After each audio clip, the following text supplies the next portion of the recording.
You know what, when you get to the point where you literally don't care what people think, you can do stuff in public and you're not thinking about what other people are doing or whether or not they're looking at you, when you get to the point where you feel like you can be your authentic self without anybody judging you, or at least not caring about whether or not anybody judges you, is the most liberating, beautiful experience ever. Being comfortable being seen is probably the single most challenging thing that we can do as humans, literally on a primal level. It is not in our instincts to be exposed, as it were, in a dangerous situation, or at least a dangerous situation that our brain perceives to be, dangerous. But we have to rewire our brain, and I'm going to tell you how you're going to do that to get to a point where that sort of thing, you might be conscious of it, but it doesn't affect you to the point where you wouldn't do it. It doesn't affect you to the point where you cannot show up as your true authentic self. It doesn't affect you to the point where you cannot, strive for your goals because you're so self-conscious and worried about what other people think.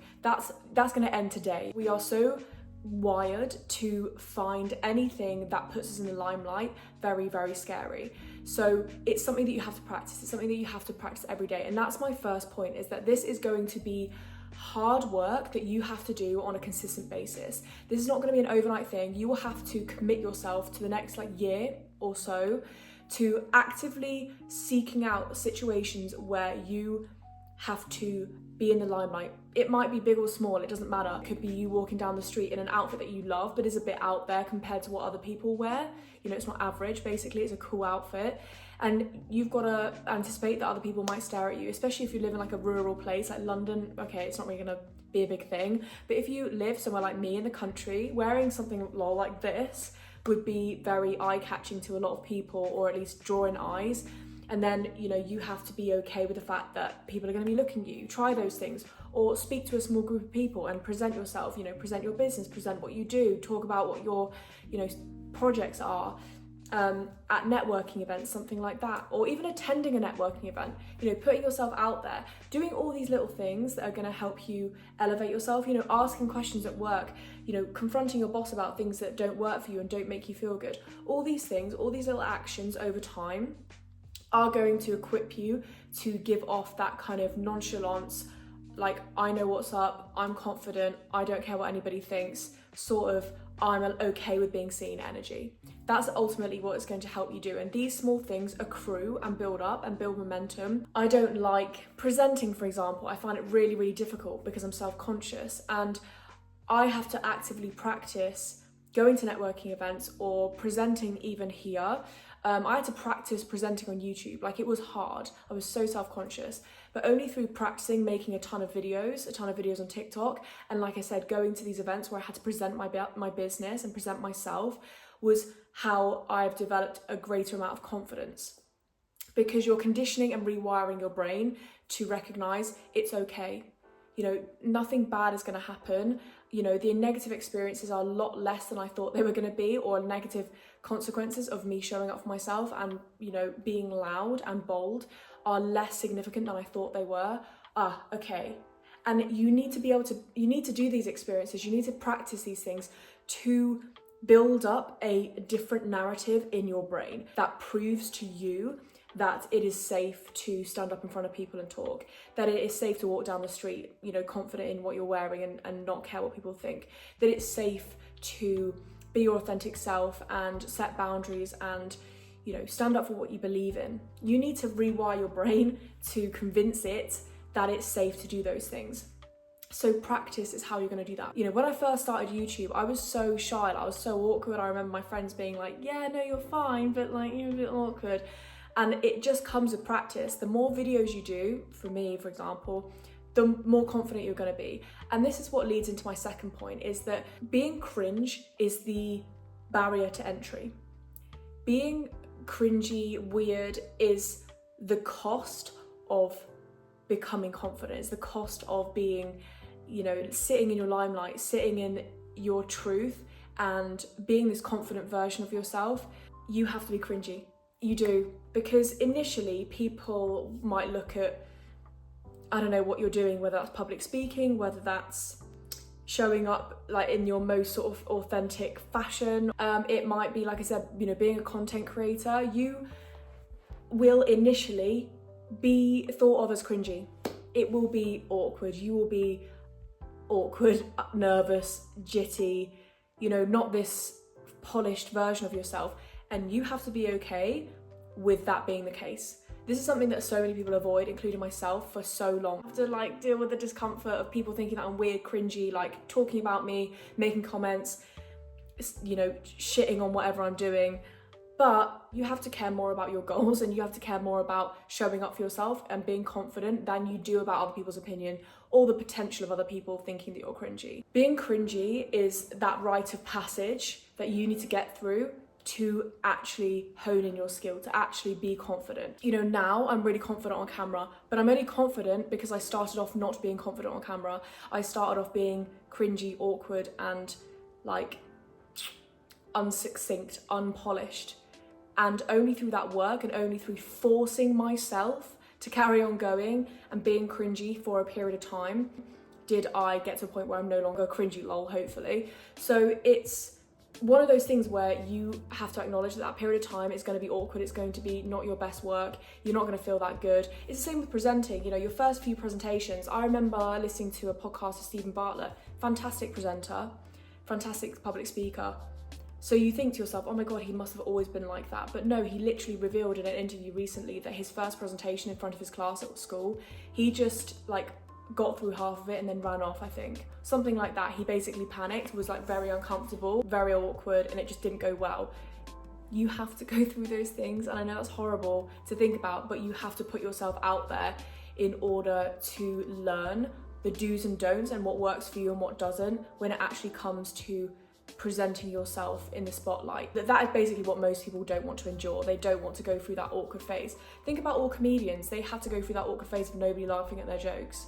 Now, plenty of comedians are very successful because they initially did that awkwardness of people like not laughing at their jokes. Again, you know, being like a singer, you know, you have to sing to an audience that doesn't really like your vibe, doesn't really like your music, and you find that cringy, embarrassing, awkward. But then eventually you'll be celebrated by a group of people, by a community, and then even, you know, a massive fan base. So cringiness and feeling cringy yourself and other people finding you cringy is the barrier to entry. And once you enter and you get through it and you push through that discomfort, that's almost like the test you have to go through to prove to the universe or whoever or whatever, to yourself even, that you can be confident and you can be in the spotlight and you are confident in the spotlight. Something else that I think actually I've learned in my current job as somebody who works in sales is the language of assumption / the power of assumption. This is like a spiritual thing as well, but when you're assumptive, when you just assume that people are interested in what you have to say, people are interested in you in general, it helps you step into the light. It helps you become more confident and more okay with being in the spotlight. I think when we're very self-conscious, we don't think that people are interested in us or what we have to say, what we have to do, what we are doing. We struggle to step into the limelight because we think that we're not worthy of it. But when we start to believe that we're worthy of the spotlight and that what we do have to say is important and we do have a voice and people are engaged by us, that's when it's so much easier, you know, to give off that celebrity energy of, yeah, people do care about what I have to say, what I do, and actions that I take. People are interested in my life. You know, it's going to be so much easier when you genuinely believe that what you have to say is important. And again, I will go back to my first point, which is you will start off thinking that people don't give a fuck about what you have to say. I definitely did anyway. Like, I get on TikTok and I just started posting things that I cared about. And then fortunately other people cared about it as well. But I didn't initially assume that people gave a shit. That's why I don't do videos at the moment, and I think I would like to do these videos now that I've kind of grown a bit more and changed my mindset. But I would like to do videos talking more about, you know, my personal life and questions and answers and vlogs and that kind of thing, because people are interested. People do like to see what goes on in other people's lives because it makes them feel connected to them.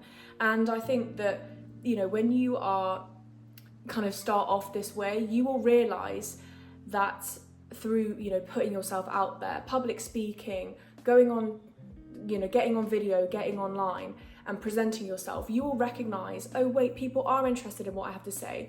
And then it will be this sort of positive reinforcing cycle of, okay, I'm going to produce more of what people have said they liked and what I can talk about.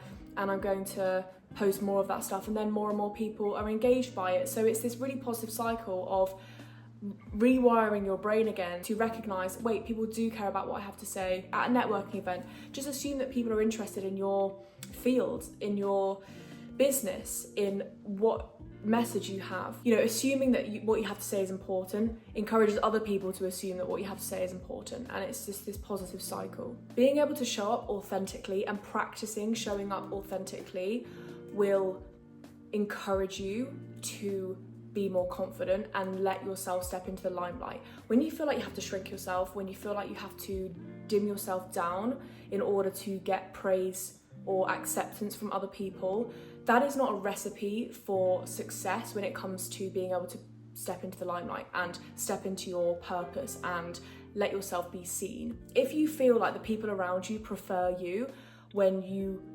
don't feel like you can be yourself, or you don't feel like you could step into the limelight, and you don't feel like you can, I guess, have eyes on you, then those people will hold you back. Sometimes we are so fearful of the judgment of other people in our lives that we shrink ourselves down and we dim our light because we think that's going to gain us acceptance. Just so you know, the people that prefer you when you're like a filtered version of yourself, you are a inauthentic version of yourself, you don't stand up for yourself, you don't like stepping into the limelight even though you might want to, and you feel like you have to shrink yourself down, they are not the people for you, and they are not going to promote this, you know, desire of yours to step into the limelight and be seen. They're actually probably going to have a problem with you doing that, and they might call you things like, you know, self-centered or showing off. And these people prefer you when you don't take up the limelight, because that gives them perhaps more of the limelight.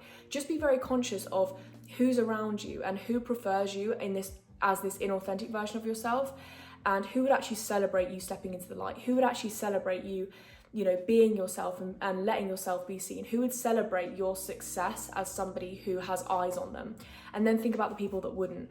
And the people that don't, the people that would prefer you to be a smaller version of yourself, a shrunk version of yourself, a less glowing version of yourself, can get in the bin. It's like, which came first, the chicken or the egg? Do you sort of remove your friends before you start, you know, stepping into the limelight who do not support that? Or do you start stepping into the limelight and see who drops like flies? I definitely did the latter. So I was like, oh my God, I don't want to walk away from all these different people in my life because, you know, I'm scared of that. And actually, weirdly, me stepping into my authenticity, me stepping into my light and becoming a better version of myself and letting myself be seen on camera, whatever it was, actually meant that those people that preferred me when I was not all of those things, when I basically wasn't confident and happy in myself, those people literally like melted away. It became so obvious to me that they didn't want good things for me, and they actually weren't going to be around for this new version of me, that they just dropped like flies. I can't describe it in any other way. It's funny, isn't it? When you become more authentic, it's interesting to see who sticks around and who doesn't, or who is able to stick around and who is able to not stick around. So being authentic and striving to be more authentic will actually encourage you to step into the limelight, because you'll realize that you're not actually interested anymore in people's approval. You're not interested in being liked or being palatable. Your goal then, instead, when you're authentic, is just to be yourself. And when your goal isn't to be liked, when your goal isn't to seek acceptance, it's not painful when people don't accept you. It's not painful and hurtful when people do not, or are judgmental, or don't approve of what you're doing, because you're like, that's not my goal though.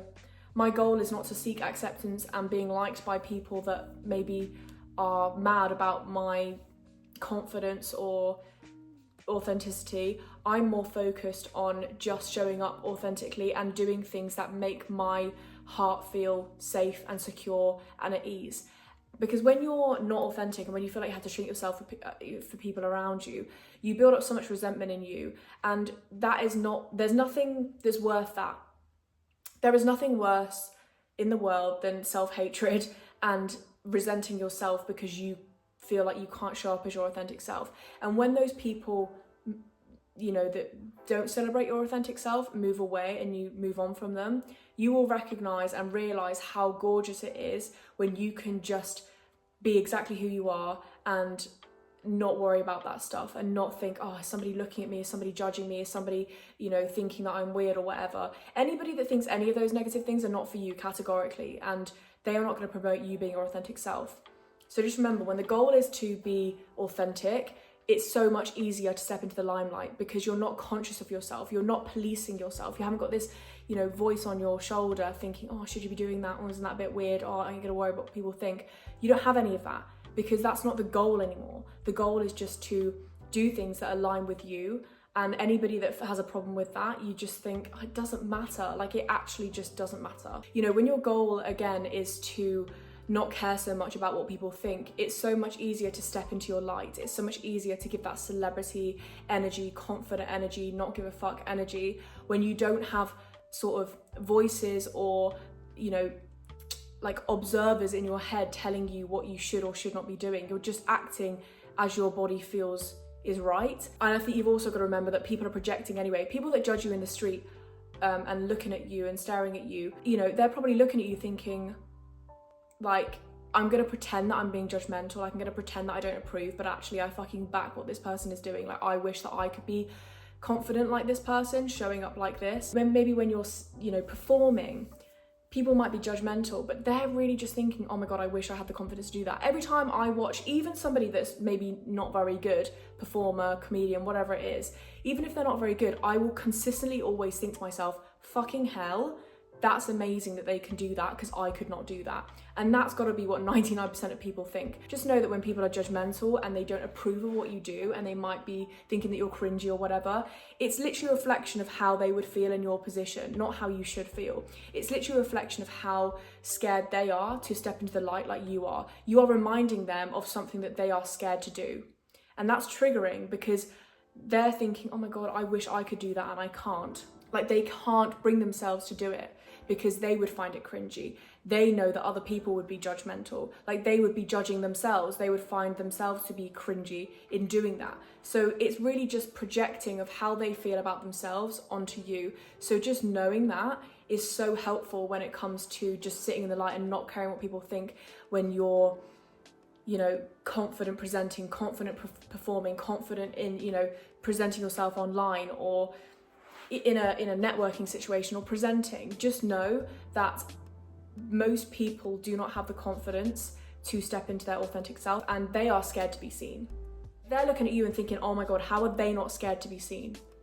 How are they not petrified and like just shit scared right now? And yet you're there confident and, you know, enjoying the spotlight for however long it lasts. I think as well, this idea of like, oh, so-and-so is attention seeking. Every time I hear that phrase, especially in the context of somebody who is like an influencer or somebody who is a performer, anything like that, my brain immediately thinks, no, they're not attention seeking, you're mad about it. Like, whoever said the attention seeking comment, I just immediately think, you're sour that you can't do that.